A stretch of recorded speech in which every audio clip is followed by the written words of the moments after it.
di sebuah desa kecil di pedalaman, hidup seorang anak bernama Husain. Usianya baru 13 tahun. Ia tinggal bersama ibu dan adiknya di rumah panggung sederhana yang berdiri di tepi bukit. Ayahnya telah lama meninggal karena sakit, meninggalkan sepeda tua yang sudah karatan. Sepeda itulah yang kini menjadi teman setia Husain setiap pagi. Setiap pukul 5 pagi, ketika kabut masih menyelimuti lembah, Husain sudah bersiap di depan rumah. Sepeda tuanya sering macet rantainya.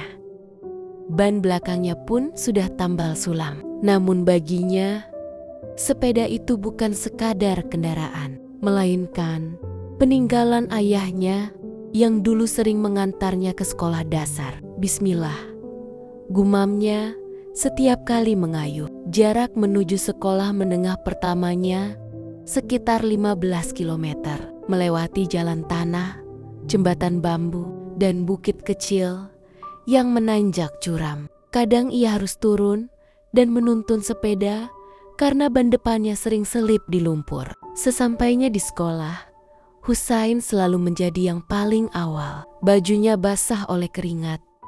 Kadang lumpur menempel di celana, tapi ia tak peduli. Ia langsung duduk di bangku baris depan, membuka buku catatannya yang mulai robek di tepi. "Kenapa kau tak naik motor saja, Husain?" tanya teman sekelasnya suatu hari. Husain tersenyum. "Kalau semua mudah, aku tidak akan belajar arti perjuangan." Setiap istirahat, ia membantu penjaga sekolah menyapu halaman atau mengisi air ke galon kelas. "Kalau aku bisa bantu orang lain, berarti aku tidak sia-sia datang sejauh ini," katanya tulus. Musim hujan datang. Jalan yang biasanya sudah sulit, kini berubah jadi lumpur licin. Kadang ban sepeda terperosok hingga hampir terjatuh ke parit. Pernah suatu kali ia jatuh bersama sepedanya. Lututnya berdarah. Namun ia tetap menuntun sepedanya hingga ke sekolah. Kepala sekolah sempat menemuinya dan berkata, "Husain, kalau hujan deras, kamu tidak perlu memaksa datang." Namun Husain menjawab lirih, "Kalau saya tidak datang, nanti ketinggalan pelajaran." "Pak, saya mau jadi guru, jadi saya harus kuat." Setiap pagi sebelum berangkat, ibunya selalu menyiapkan sebungkus nasi jagung dan ikan asin. "Makan di jalan, Nak. Jangan lupa baca doa," katanya sambil mengusap kepala anaknya yang sudah mulai tinggi. Ibu Husain sering menatap punggung anaknya yang perlahan menjauh dengan sepeda tuanya. Ia tahu setiap kayuhan itu bukan sekadar perjalanan ke sekolah, tapi juga menuju masa depan yang lebih baik. Suatu pagi, ban sepeda Husain benar-benar pecah. Tidak ada bengkel di desa itu, dan uang untuk membeli ban baru pun tidak ada. Husain akhirnya berjalan kaki, menuntun sepedanya sejauh 15 km. Saat tiba di sekolah, ujian sudah dimulai. Ia hampir menangis. Namun gurunya, Bu Ratna, melihatnya datang dengan kaki penuh lumpur. "Masuk saja, Nak. Ibu tahu kamu tidak menyerah." Husain tersenyum kecil. Ia duduk di bangku ujung dan mengerjakan ujian dengan tangan gemetar. Hari berlalu dan kabar tentang perjuangan Husain tersebar di kalangan guru dan warga sekitar. Ada yang mulai memperhatikan anak itu. Salah satu guru mengambil foto sepedanya yang tua dan mempostingnya di media sosial dengan tulisan, "Masih ada anak di pelosok yang menempuh 15 km setiap hari demi belajar. Namanya Husain." Foto itu perlahan viral di kalangan guru dan komunitas pendidikan. Tapi Husain tidak tahu.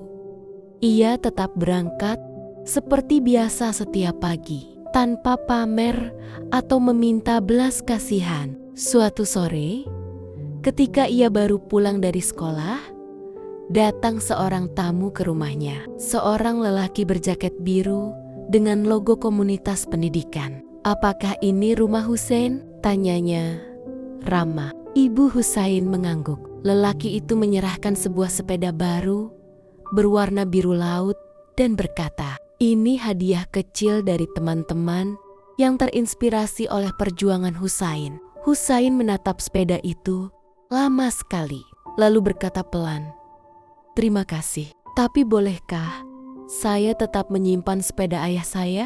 Karena dari situ saya belajar arti perjuangan." Kini setiap pagi, Husain berangkat ke sekolah dengan sepeda barunya. Namun sepeda tua ayahnya tetap disimpan di bawah rumah. Ia masih menempuh perjalanan panjang, masih membantu ibunya di ladang sore hari, dan masih bercita-cita menjadi guru di desanya sendiri. Husain tahu perjalanannya belum berakhir. Ia masih harus belajar lebih keras, bukan hanya untuk dirinya, tapi juga untuk anak-anak lain di desanya yang mungkin suatu hari nanti akan bersekolah tanpa harus menempuh 15 kilometer di jalan berbatu. "Kalau aku sudah jadi guru," katanya sambil memandang langit sore, "aku ingin ajar anak-anak di sini biar tak ada lagi yang harus mengayuh sejauh ini hanya untuk belajar." Beberapa tahun telah berlalu sejak Husain menerima sepeda baru dari seorang dermawan di desanya. Dengan sepeda itu, ia terus menempuh perjalanan ke sekolah setiap hari tanpa mengenal lelah. Nilai-nilainya yang terus meningkat membuat gurunya, Bu Ratna, mendaftarkannya untuk mengikuti seleksi beasiswa ke sekolah menengah atas di kota kabupaten. Suatu pagi, surat keputusan itu datang. Husain dinyatakan lulus dengan beasiswa penuh. Tangis bahagia pun pecah di rumah panggung sederhana itu. Ibunya, yang kini rambutnya mulai memutih, bersujud syukur. "Pergilah nak," katanya dengan suara bergetar. "Ibu tak punya apa-apa selain doa, tapi doa ibu tak akan pernah habis untukmu." Dengan bekal seadanya, Husain meninggalkan desa. Sepeda tuanya ditinggalkan, tergantung di bawah kolong rumah sebagai kenangan perjuangan masa kecilnya. Kehidupan di kota tidak mudah bagi Husain. Ia tinggal di asrama siswa sederhana, sering makan hanya dengan nasi dan sambal terasi. Namun ia tak pernah menyerah. Setiap sore, ia mengajar anak-anak kecil di sekitar asrama untuk menambah uang saku. Belajar itu bukan soal pintar atau tidak, tapi soal sabar dan tekun.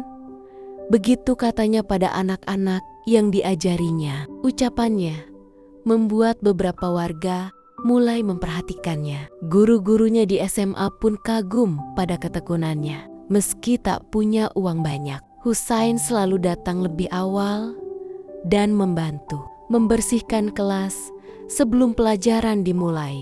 Di akhir masa SMA, ia berhasil meraih peringkat pertama se-kabupaten. Dan dari prestasinya itu, ia kembali mendapat beasiswa kuliah.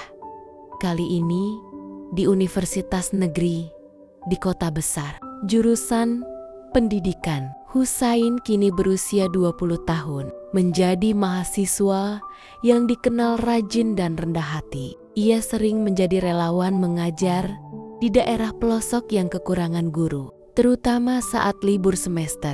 Suatu hari, saat mengikuti kegiatan kuliah kerja nyata KKN di sebuah desa terpencil, Husain melihat pemandangan yang membuat dadanya sesak. Anak-anak belajar di gubuk beratap daun pisang, persis seperti masa kecilnya dulu. Sore itu, ia duduk sendirian di tepi sungai sambil menatap langit jingga. Dalam hatinya, ia berbisik, "Suatu hari nanti, aku ingin membangun sekolah di desaku sendiri, agar tak ada lagi anak yang harus bersepeda belasan kilometer hanya untuk belajar." Itulah hari di mana cita-citanya tumbuh lebih besar dari dirinya sendiri. 4 tahun berlalu, Husain lulus kamlot dari universitasnya dengan predikat mahasiswa berprestasi. Dalam acara wisuda, ia naik ke podium dengan mata berkaca-kaca, bukan karena toga atau penghargaan, tetapi karena wajah ibunya yang duduk di deretan kursi paling belakang, menatap penuh bangga sambil mengusap air mata bahagia. Setelah lulus, Husain memilih tidak mencari pekerjaan di kota. Ia pulang ke desanya. Desa yang dulu kering, jauh, dan nyaris terlupakan. Ia mulai mengajar di sekolah terdekat. Meskipun harus menempuh jarak beberapa kilometer setiap hari. Ia menggunakan motor bekas yang dibelikan hasil tabungannya. Namun dalam hatinya, impian itu terus berbisik. Sekolah di desaku sendiri untuk anak-anak seperti aku dulu. Suatu malam, Husain menulis surat panjang kepada Dinas Pendidikan Kabupaten. Ia menulis dengan bahasa yang sederhana, namun penuh ketulusan. Saya, Husain, guru honorer dari Dusun Cempaka, mengajukan permohonan agar pemerintah dapat membantu mendirikan satu sekolah dasar di dusun kami. Anak-anak di sini masih berjalan jauh untuk belajar. Mereka butuh tempat berlindung, bukan hanya dari hujan, tapi dari ketertinggalan. Surat itu dikirimnya lewat kantor pos kecil di kecamatan. Ia tak tahu apakah akan dijawab, tapi ia percaya keikhlasan akan menemukan jalannya sendiri. Beberapa minggu kemudian, telepon dari pihak dinas datang. Suara di seberang berkata, "Pak Husain, kami menerima surat Anda. Kami ingin meninjau lokasi desa Cempaka." Husain tertegun. Air matanya mengalir begitu saja. Ia menatap langit, berbisik lirih. "Alhamdulillah, sepeda tuaku, perjuanganku dulu tidak sia-sia." Beberapa bulan kemudian, suara palu dan tawa anak-anak terdengar di seluruh dusun. Warga bergotong royong bersama relawan dan pihak dinas membangun sekolah dasar harapan. Husain berdiri di tepi lapangan, mengenakan kemeja putih dan celana abu-abu muda, menatap bangunan itu dengan mata berkaca-kaca. Di dinding sekolah baru itu, ia menempelkan sepeda tuanya yang kini sudah berkarat sebagai simbol perjuangan. Sepeda ini dulu menempuh 15 km setiap hari agar aku bisa belajar, katanya kepada murid-muridnya. "Sekarang kalian cukup berjalan beberapa langkah, tapi gunakan langkah itu untuk hal besar, mengejar ilmu." Anak-anak bersorak riang, sementara ibunya duduk di bangku depan, tersenyum penuh haru. Sore itu, cahaya senja menyinari papan sekolah bertuliskan SD Harapan, didirikan oleh guru desa. Husain menatap anak-anak yang berlarian di halaman. Suaranya bergetar pelan. Perjalanan sepeda tua itu akhirnya sampai di tujuan. Dan dari hari itu, desa itu tidak lagi dikenal sebagai desa yang jauh dari pendidikan, tapi sebagai tempat lahirnya harapan dari sebuah sepeda tua